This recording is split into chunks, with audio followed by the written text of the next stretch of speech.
Estamos iniciando mais um programa Despertar, produzido pelo Centro Espírita Amor e Caridade de Bauru. Mais uma vez conosco, Richard Simonetti. Prazer estarmos aqui novamente, Sidney. Richard, o assunto de hoje é vibrações. O que é emitir uma vibração? Esse é um assunto bem comum no Centro Espírita, né? Há muito trabalho chamado de vibração. Vamos considerar, para entendermos o assunto, que a nossa mente é um poderoso emissor de energias. Essas energias, inclusive, têm luminosidade, têm cor, têm forma. São as formas de pensamento, né? Na verdade, as energias que nós estamos emitindo com o exercício do pensamento.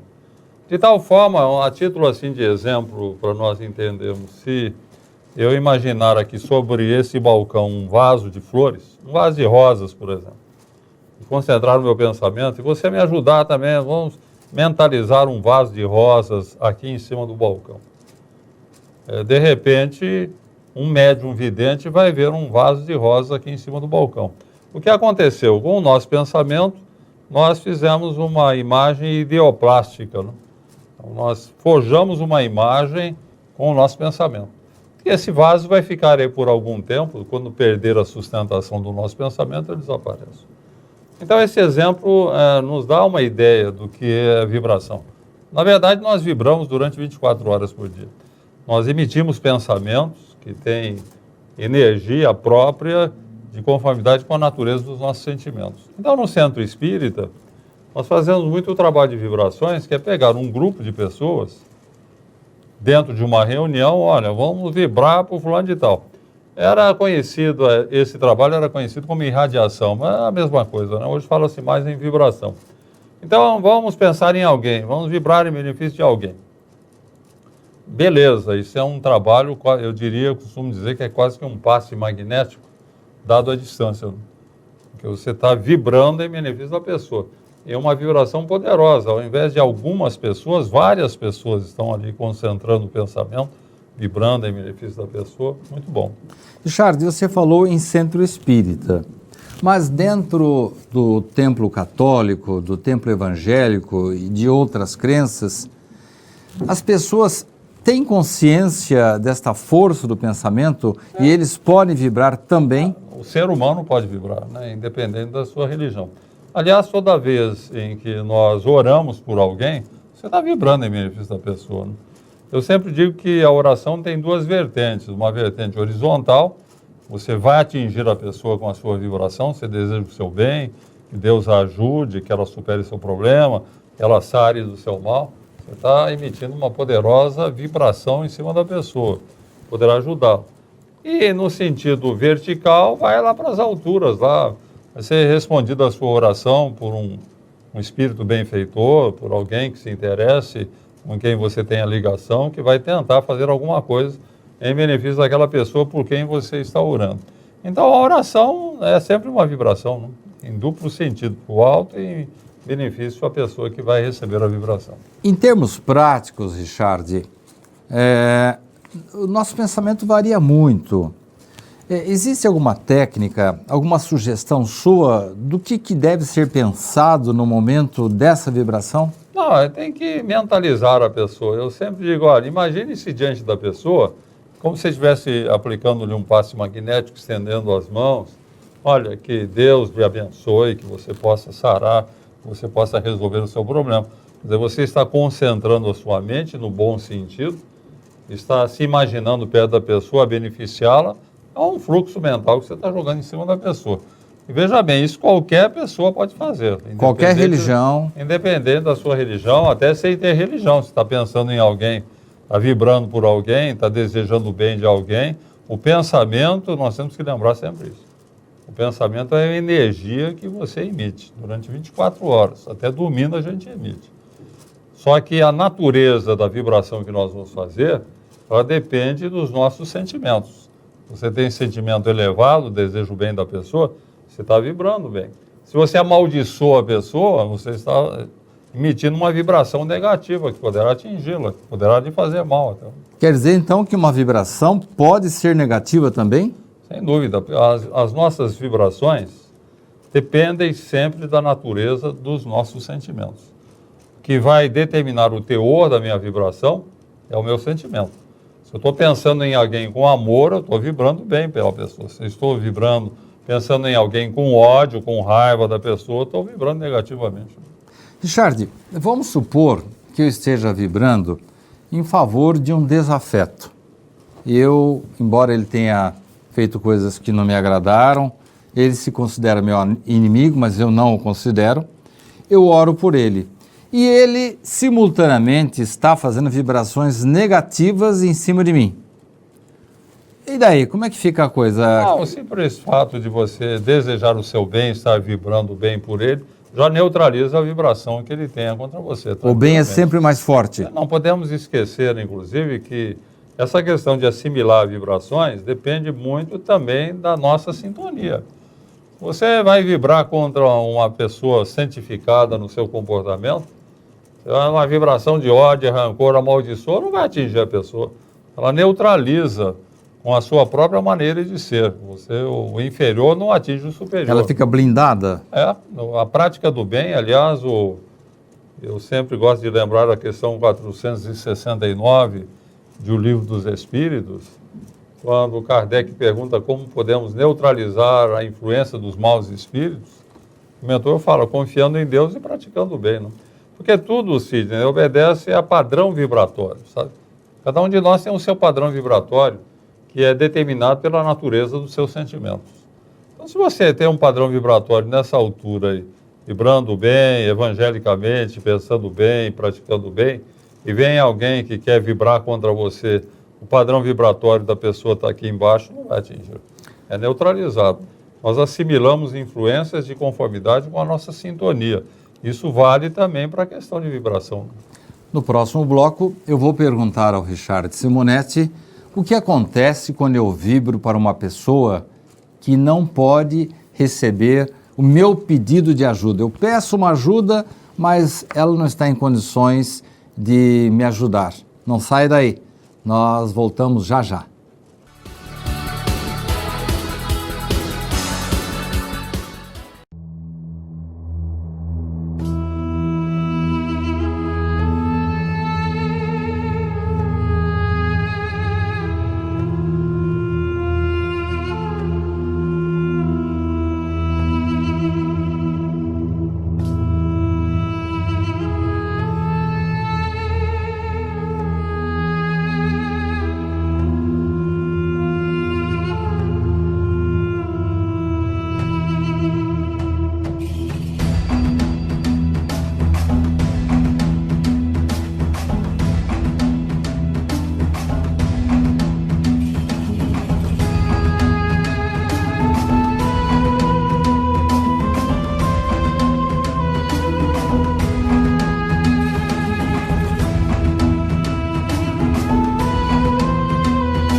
Estamos de volta para o Despertar de hoje com Richard Simonetti. Nós ficamos do bloco anterior, Richard, com uma questão que eu fiz baseada numa oração de uma jovem, uma adolescente, e que consta de uma das obras de André Luiz na psicografia de Francisco Cândido Xavier. Essa jovem faz um pedido para que sua mãe a ajude. E essa mãe, na verdade, é a obsessora do seu grupo familiar. E esta oração, como é que fica, Richard? Eu me lembro que o pai casou-se em segundas núpcias. Isso mesmo. E a mãe desencarnada não se conformava com o segundo casamento e obsidiava a segunda esposa. Isso. A filha do primeiro casamento, adolescente, faz uma oração e ela vai pedir justamente para a mãe, que era quem estava causando aquele problema no lar. É uma vibração então, que você está fazendo, né? Toda oração é uma vibração. Né? Toda oração é um apelo que você faz. Esse apelo vai ser direcionado, a direção é você que determina. Vou orar para minha mãe desencarnada, ela vai receber a vibração, meu pedido de auxílio, ou para Jesus. Jesus é a coisa mais distante, né? Geralmente nós não temos muita condição para entrar em comunhão com Jesus. Mas o santo da nossa predileção, um espírito amigo, um familiar desencarnado, quer dizer, vai chegar até lá. E ele vai tentar responder, nos ajudando naquilo de que nós carecemos. Nesse caso aí, como a mãe, que era o objeto do pedido da filha, não tinha a mínima condição para responder, o André Luiz chama isso de oração refratada. Isso né? É uma mesmo. coisa interessante. Isso. Quando a pessoa a quem é dirigida a oração não tem condição para responder, essa oração não se perde, ela vai parar em regiões do mundo espiritual, em instituições do mundo espiritual, de onde espíritos procurarão atender aquela oração. Desde que, naturalmente, seja uma oração sincera, que parta do coração, com boa vontade, com elevação de sentimentos, que era o caso da menina, né? Embora fosse uma adolescente, era um espírito evoluído. Então, a oração dela não teve resposta pela mãe, que não tinha condição para responder, mas alguém viria em nome da mãe. Uma equipe, uma força-tarefa. A oração, Sidney, quando feita de coração, com sinceridade de propósito, desejo de ajudar e merecimento, sempre haverá alguém para atender tranquilamente. A gente costuma, nos centros espíritas e mesmo nas igrejas, orar em favor das cadeias, dos presídios. Richard, o indivíduo aprontou aqui na Terra, ele se esquivou, matou muita gente, agora está preso. E eu vou orar por ele? E que merecimento que o indivíduo desse vai ter para assimilar a minha vibração? Não se trata do merecimento de quem é objeto da nossa oração. Se trata do nosso dever de exercitar a misericórdia. Aquele que está na cadeia, está pagando pelo crime, a justiça está funcionando. Mas não podemos esquecer que Deus é, sobretudo, misericórdia. Então, ao lado da justiça que cobra o indivíduo aquilo que ele fez de errado, a misericórdia que lhe oferece a oportunidade de um refazimento, de uma redenção, e até a oportunidade de ser auxiliado. Então, esse é o pensamento cristão, né? Nós não podemos fugir disso. Não é porque o cidadão cometeu até atrocidades, está na cadeia, que não mereça, e vamos deixar de orar por ele. Não, ele, mais do que outros, ele precisa de oração.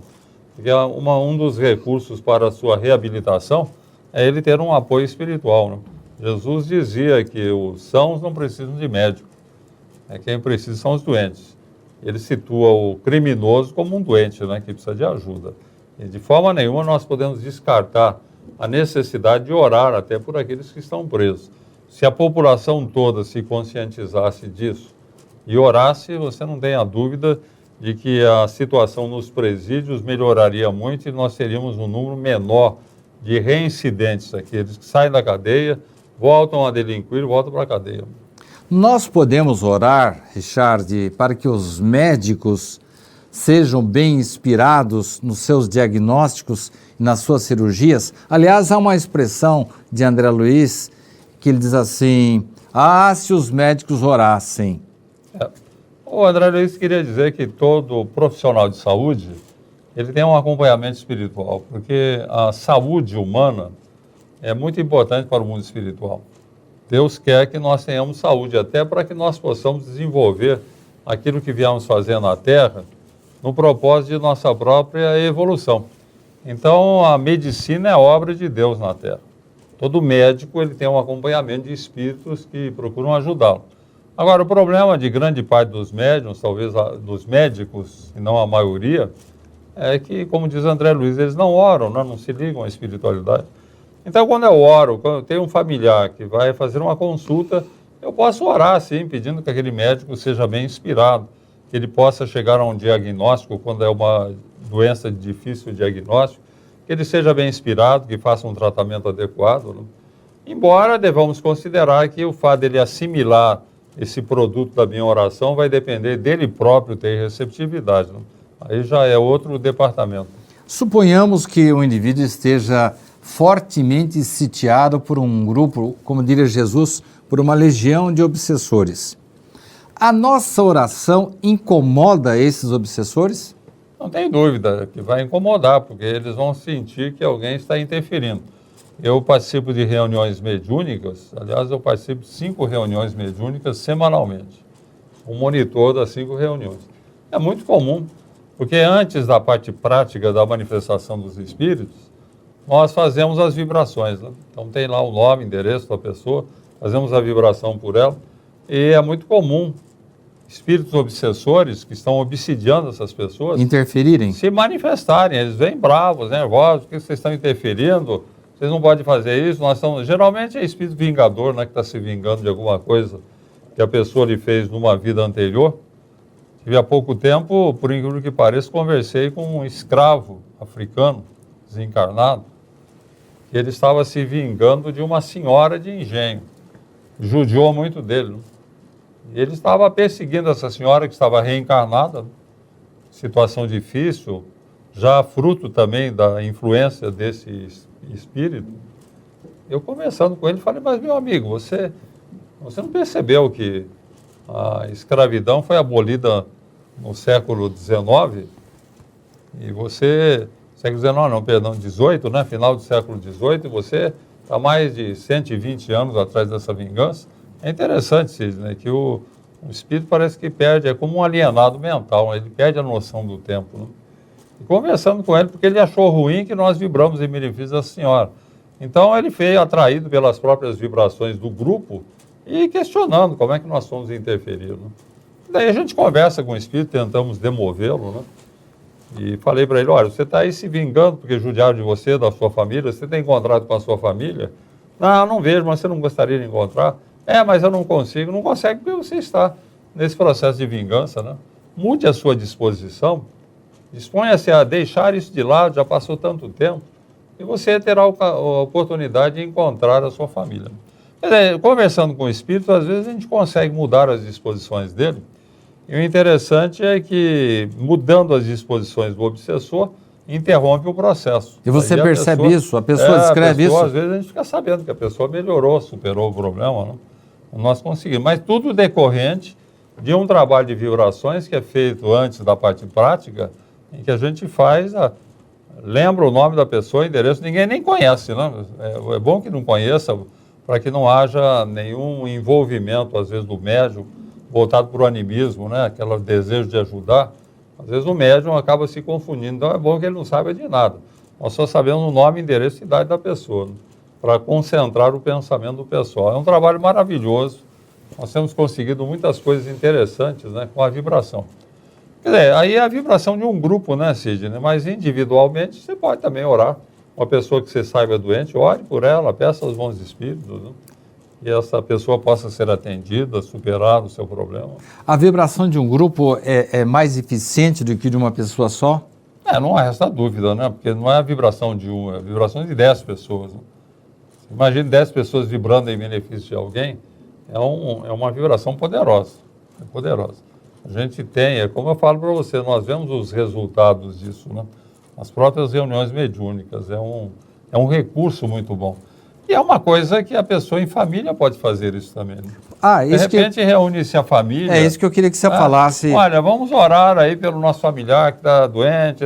Gente, vamos aí concentrar, faz uma leitura do Evangelho. No Evangelho do Lar é possível isso? Faz uma leitura do Evangelho, fala alguma coisa a respeito de Jesus. Agora todo mundo, temos em 5 pessoas aqui, vamos lembrar do fulano aí, vamos pedir a Jesus que o abençoe. O grupo está fazendo uma vibração poderosa aí, que vai ajudar muito. Richard, no dia 18 de abril, dia do Livro Espírita, a maioria dos espíritas, assim, naturalmente, emite uma vibração gostosa, agradável, de agradecimento a Allan Kardec pela codificação da doutrina espírita.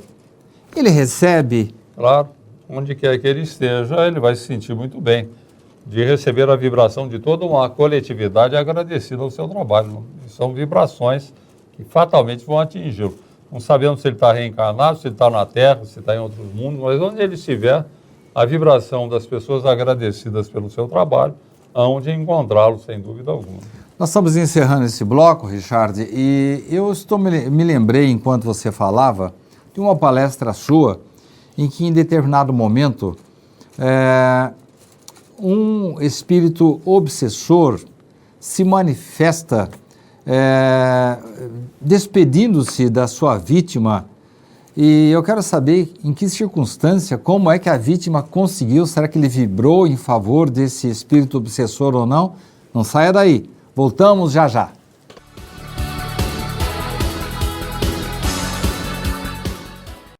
A Livraria SEAC conta com mais de 4.500 títulos, obras básicas do Espiritismo, romances, livros infantis, adolescentes e adultos, de todos os gêneros da literatura espírita. E mais, a Livraria SEAC oferece o Clube do Livro, onde o sócio paga uma pequena mensalidade e retira uma obra diferente a cada mês. Aqui você também encontra agendas, DVDs, CDs de músicas instrumentais, CDs de palestras, audiolivros e livros de bolso com mensagens diárias. Para as crianças, a Livraria SEAC tem um cantinho especial, com cadeiras e mesinhas, para que os pequenos possam desfrutar de uma boa leitura com conforto. Outro espaço especial da livraria são as prateleiras reservadas à obra completa de Richard Simonetti, consagrado autor espírita. Todo o lucro arrecadado pela livraria é revertido para as obras do SEAC. Venha nos visitar e conheça ótimas opções para sua leitura e para presentear quem você ama. Livraria SEAC.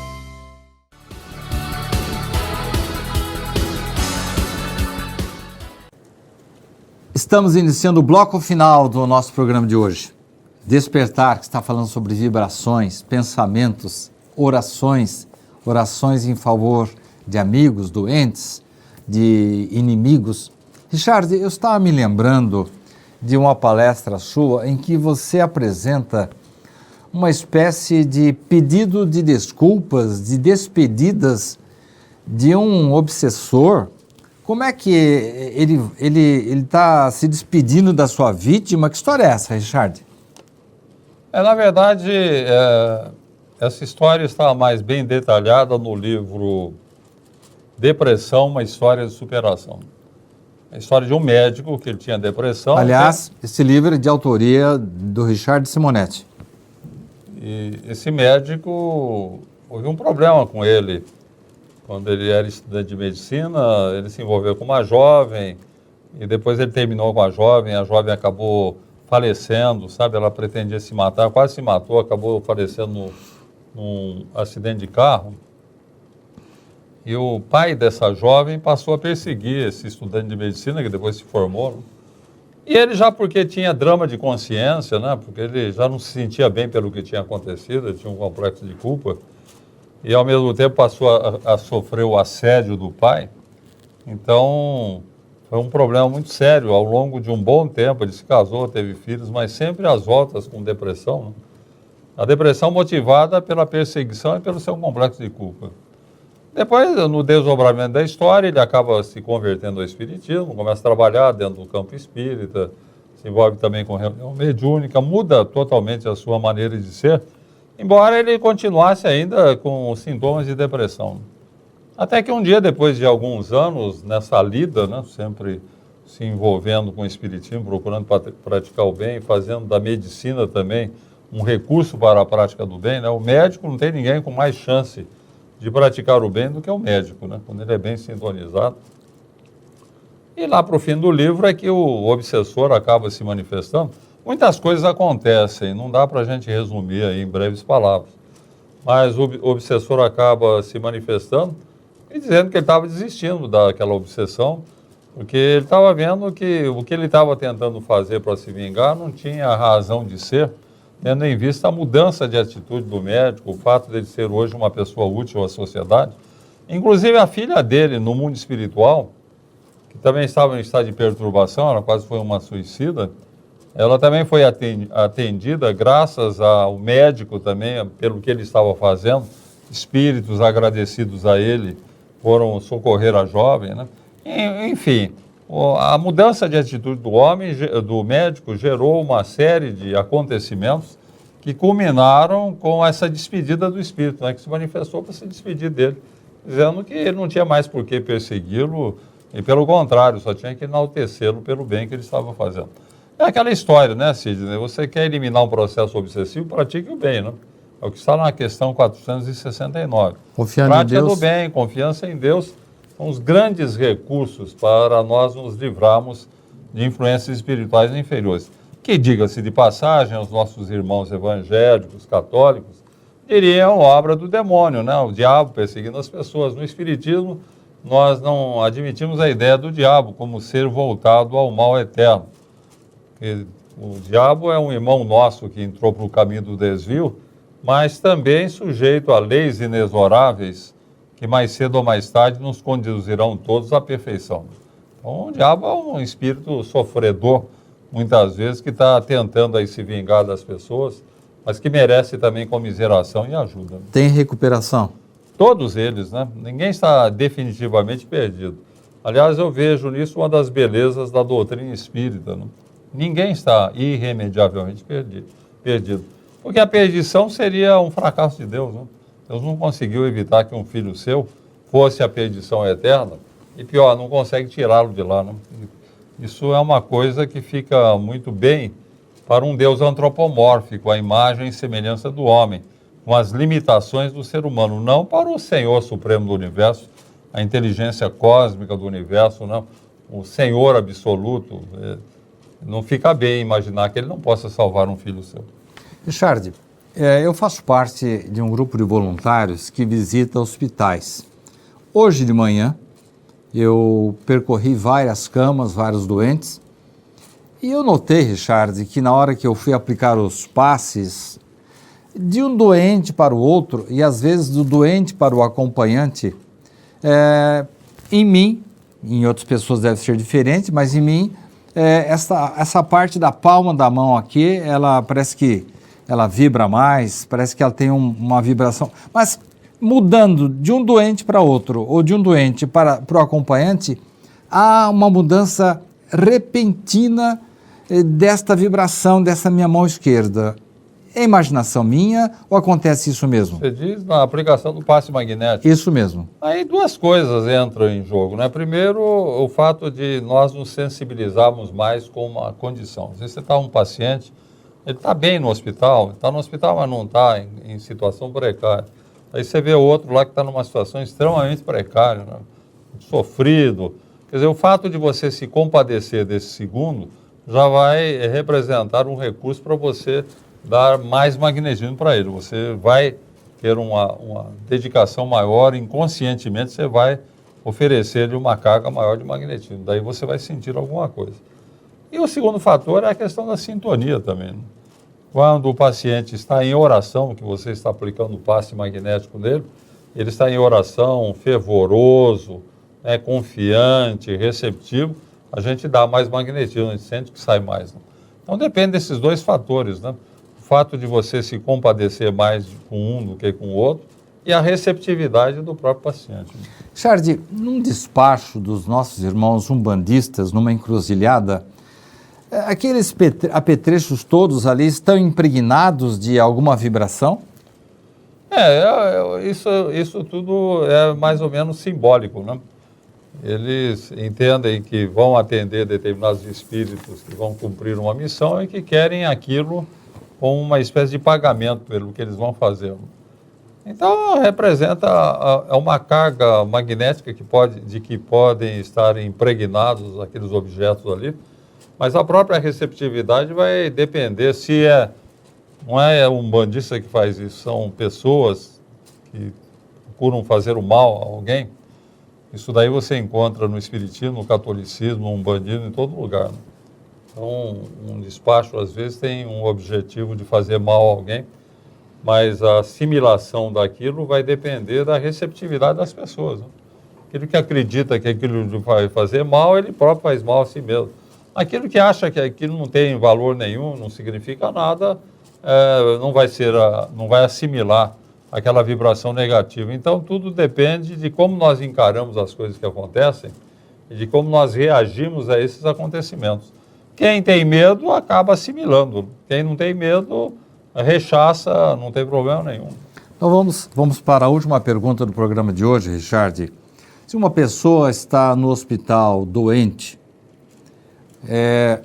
ou com medicamentos, ou está para passar por uma cirurgia, a minha vibração do meu grupo familiar, do meu grupo, do meu centro, da minha igreja, pode mudar o destino dessa pessoa? Mudar o destino é complicado. Digamos que chegou a hora da pessoa desencarnar. Chegou a hora. Então você fica uma coletividade orando pela pessoa, você pode dar um conforto maior para a pessoa. Uma sobrevida pode dar? Ajudar, pode prolongar um pouco a sua agonia, mas não vai evitar a morte.